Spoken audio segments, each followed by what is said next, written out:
কংগ্ৰেছৰ চিন লুঙিৰ ছবি হ'ব লাগে লুঙিৰ ছবিতে কংগ্ৰেছৰ ইলেকশ্যন হ'ব লাগে কোনোবা প্ৰধানমন্ত্ৰীয়ে ঝুমুৰ নৃত্য চাইছিলে কোনোবা প্ৰধানমন্ত্ৰীয়ে কাজিৰঙা অভয়াৰণ্য হোৱাৰ পিছত আছে নেকি অলপ চিন্তা হয় আছে নেকি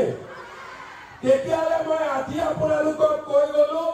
জুলাই মাহৰ 15 তাৰিখৰ আগতে সকলোৰে ঘৰত অৰুণোদয় ফিটিং আৰু সকলোৰে ঘৰত 10,000 টকা আমাৰ মহিলা উদ্যমিতাৰ চেক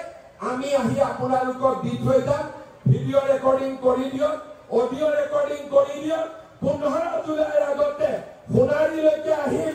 আমি ডিমলৈকে আহিম নাজিৰালৈকে আহিম শিৱসাগৰলৈকে আহিম আৰু আমি মামৰালৈকে আহিম আৰু সকলোকে 10,000 টকাৰ চেক আপোনালোকৰ হাতত আমি দি থৈ যাম গ্যাৰেণ্টি মই আজি দি থৈ গলো তেওঁলোকে জুনে আহি আপোনালোকক ক'ব ইয়াতো সোমাই দিয়ক একো নাই এইফালে এনেও গলে বৰষুণ পৰিব আপোনালোকক মই কমাই দিম এই প্ৰতিশ্ৰুতি মই আপোনালোকক দিছো আপোনালোকক মই আজি প্ৰতিশ্ৰুতি দিছো ইলেকশ্যনৰ পিছত অৰুণোদয় পাব মহিলা উদ্যমিতা 10,000 পাব ৰেচন কাৰ্ডত চাউল পাব ৰেচন কাৰ্ডত দালি পাব নিমখ পাব চেনি পাব আৰু ভগৱানে কৰিলে গেছৰ চিলিণ্ডাৰৰ দামো ইলেকশ্যনৰ পিছত মই আপোনালোকক কমাই দিম এই প্ৰতিশ্ৰুতি মই আপোনালোকক দিছো প্ৰথম বছৰৰ ছোৱালী এতিয়া দ্বিতীয় বছৰ পাব এইবাৰ যিসকলে সোমাব তেওঁলোকে প্ৰথম বছৰত নিযুত মইনা পাব কিন্তু এইবাৰ মই আৰু এটা নতুন কাম কৰিব খুজিছো 2,500 টকা কৰি দিম যাতে ল'ৰাবিলাকে ইণ্টাৰভিউ দিবৰ কাৰণে দেউতাক মাকক টকা খুজিব নালাগে আকৌ আপোনালোকক নমস্কাৰ জনাই বিজেপি এজিপি দলৰ প্ৰাৰ্থীক ভোট দি জয়যুক্ত কৰিবলৈ অনুৰোধ জনাই মই মোৰ বক্তব্য সামৰণি মাৰিছো মোৰ লগত পুৰা কংগ্ৰেছৰ কাম ধোলা হোৱাকৈ ক'ব ভাৰত মাতা কি ভাৰত মাতা কি Narendra Modi BJP BJP AGP AGP জয় অসম বহুত বহুত ধন্যবাদ নৰেন্দ্ৰ মোদী জিন্দাবাদ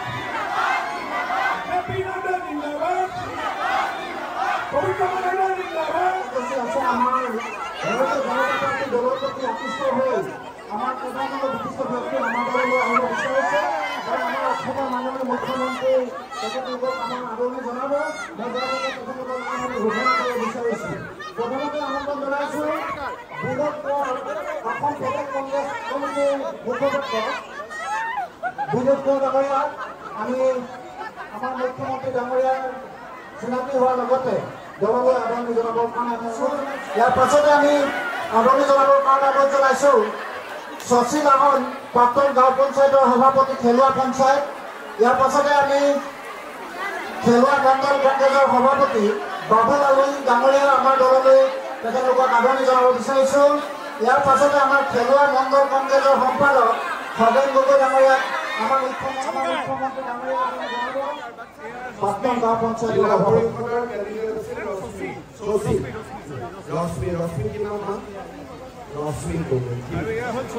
প্ৰাক্তন গাঁও পঞ্চায়তৰ সভাপতি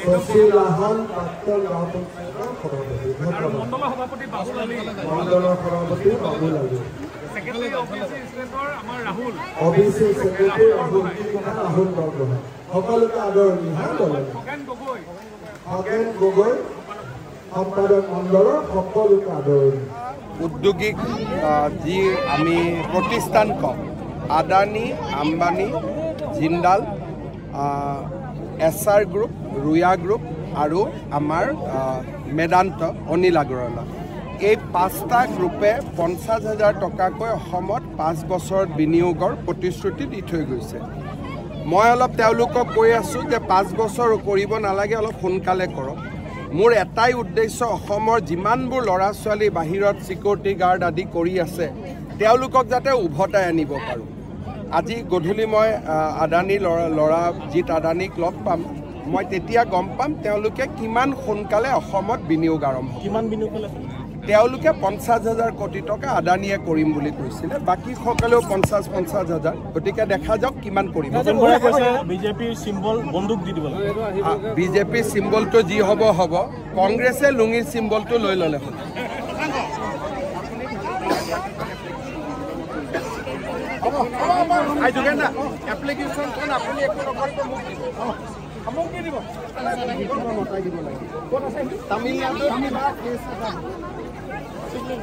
ভাল নহয় খবৰ একদম জিন্দাবাদ, চবৰ ভাল।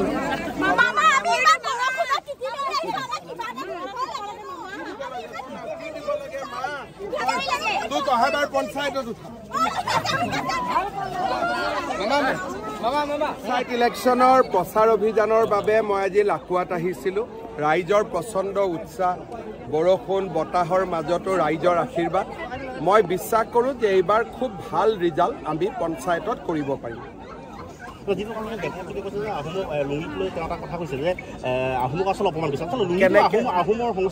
কেনেকে কিয় কৈছে? আহোমৰ লগত লুঙি কি সম্পৰ্ক? এইটো তেওঁ দেৱব্ৰত শইকীয়াহে ওলোটাই আহোম মানুহক অপমান কৰিছে লুঙিৰ কথা কৈ।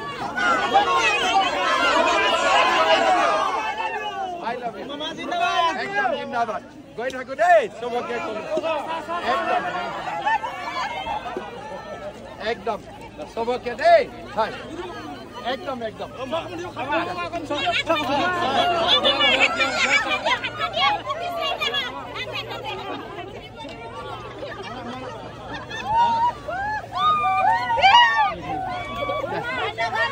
মই ক'লো আচাৰো দৰমহা বাঢ়িব।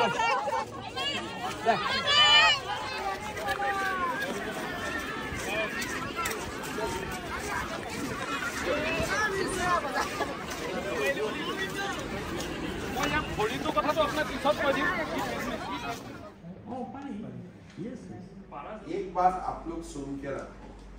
हमारा आसाम का टोटल लैंड मास है 78,000 स्क्वायर फुट। हमें तो चुन के चलना है भाई। ये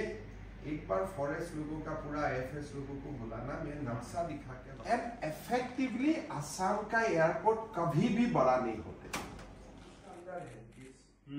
ये भी हम कर रहे हैं के। तो प्लॉट बिकम ऑलमोस्ट वहां देखा था उससे थोड़ा बेटर ये अभी आपको ये लोग नहीं दिखा।